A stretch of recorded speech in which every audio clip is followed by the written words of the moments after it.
Às vezes, não sei se você ou alguém do seu lado, um familiar, está mais irritado, mais impaciente, com nervo à flor da pele, estourando por qualquer coisa e não sabe o que está acontecendo, fica sem entender muitas vezes. Pode ser que isso seja um dos sintomas do transtorno de ansiedade generalizada e você nem imagina que seja. Vamos conversar um pouquinho sobre isso? O transtorno de ansiedade generalizada, ele basicamente se manifesta com alguns dos sintomas que eu vou falar. Não precisa de ter todos, mas também não é apenas um desses sintomas.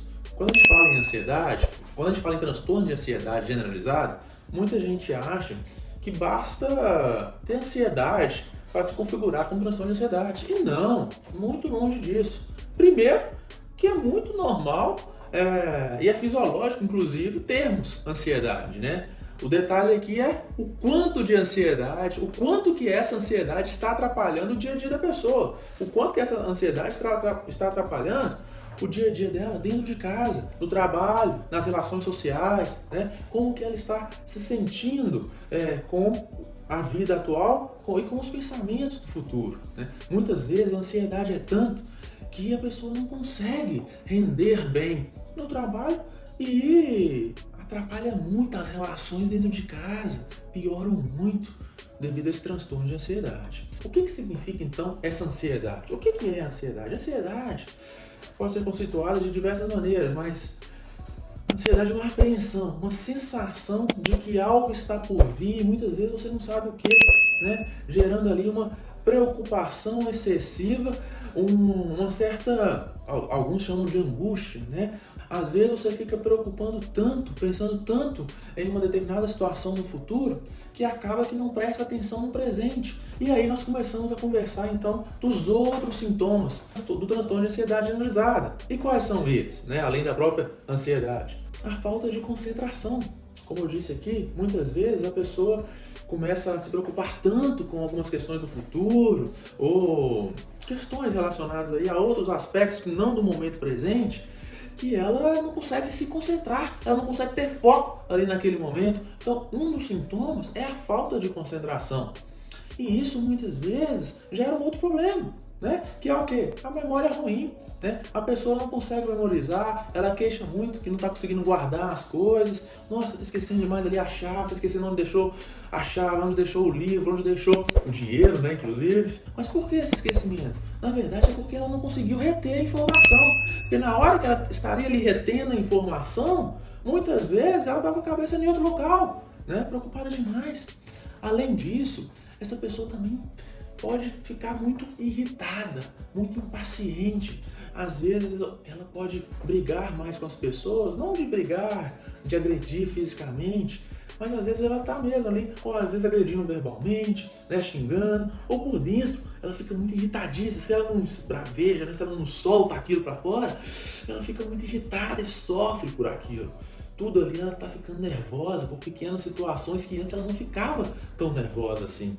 Às vezes uma coisinha desse tamanhozinho aqui, ela fica nervosa, transforma uma coisa desse tamanho, explode. Não precisa de explodir só com o outro, com o terceiro. Pode explodir muitas vezes para si, o que pode ser até pior, né? Em várias situações, porque pode gerar muita frustração, né? Muita raiva ali naqueles momentos contra si. E isso não é legal. Um outro sintoma do transtorno de ansiedade é a tensão muscular, né? É muito comum as pessoas observarem, as pessoas do transtorno, que apresentam transtorno de ansiedade, costumam ter dores musculares, dores nessa região aqui atrás do pescoço, ou às vezes na região lombar. É tamanha tensão que costuma-se ali ter mais dores em algumas regiões do corpo devido à tensão que a pessoa sempre está no dia a dia. O transtorno de ansiedade, gente, ele não é uma situação específica do momento. Amanhã eu tenho uma prova e estou um pouco mais ansioso. Não, nós não estamos falando aí do transtorno de ansiedade se for o caso. O transtorno de ansiedade, ele é em consequência de meses de duração. Nós não estamos falando aqui de algo ocasional, e sim de algo mais persistente no decorrer do tempo. Tá? Então, são esses alguns dos sintomas do transtorno de ansiedade. Não significa que ter isso é necessariamente o transtorno de ansiedade generalizada, mas sim algo que você precisa de ir ao médico, de ir a um psicólogo para avaliar, para ver o que está acontecendo, ir ao psiquiatra se de fato está te atrapalhando no seu dia a dia, para entender se de fato isso é um transtorno de ansiedade generalizada ou se tem aí uma outra condição associada. Porque tem outras condições que podem se assemelhar a isso. Por exemplo, o TDAH. Inclusive eu já até falei aqui um pouquinho sobre o TDAH em um dos vídeos que eu já publiquei nesse canal. Por exemplo, o transtorno afetivo bipolar, às vezes tem pessoas que pode ser que confunde um pouquinho, então por isso que é muito importante ir ao psiquiatra para ele avaliar com calma, com cautela, do que de fato está acontecendo com você.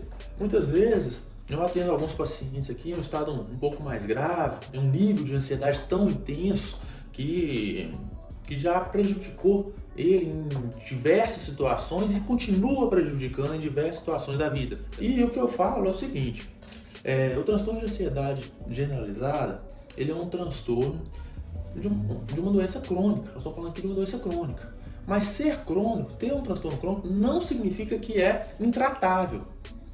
Curar é diferente de tratar e melhorar. Quando a gente fala em curar, às vezes a pessoa pensa muitas vezes a pessoa pode pensar em curar e nunca mais ter aquela doença, né? Ou ter aquele transtorno. É muito difícil a gente falar sobre isso de diversas doenças, né? Porque às vezes a pessoa pode recidir, né? Pode ter novamente esse quadro. E o transtorno de ansiedade, por ser algo muitas das vezes hereditário, genético, significa que a pessoa já tem uma predisposição genética a desenvolver esse quadro.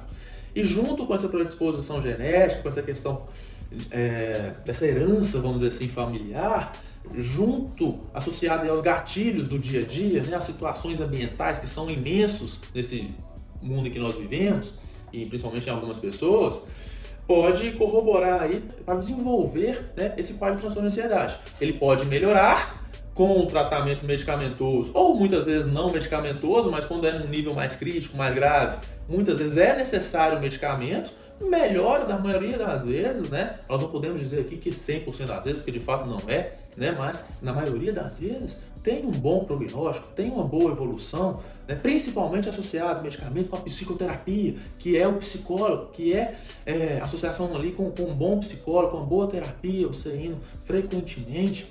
Então esse paciente pode melhorar, pode persistir aí por anos e pode ser que às vezes ele nem tenha mais, mas pode ser que ele tenha sim, independente se ele esteja tratando ou não, né? Mas com certeza, se você faz o tratamento certinho, tanto medicamentoso quanto não medicamentoso, a chance de você ter os novos sintomas, ter esses sintomas novamente, diminui. Mas isso não quer dizer que você não vai ter mais, porque nós somos suscetíveis ao ambiente, né? A esses diversos gatilhos ambientais, inclusive a nossa predisposição genética.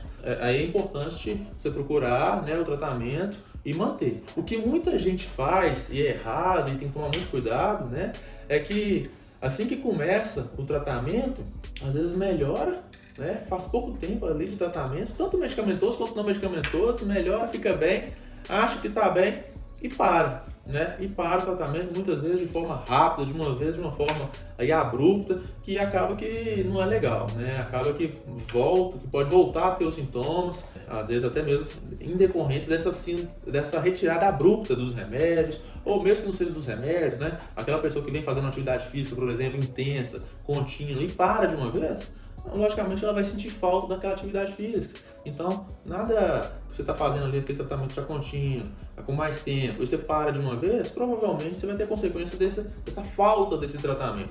Não quer dizer que você está dependente por isso, não quer dizer que você está dependente do tratamento, mas sim que aquele tratamento é importante para a melhora dos seus sintomas e viver bem, né?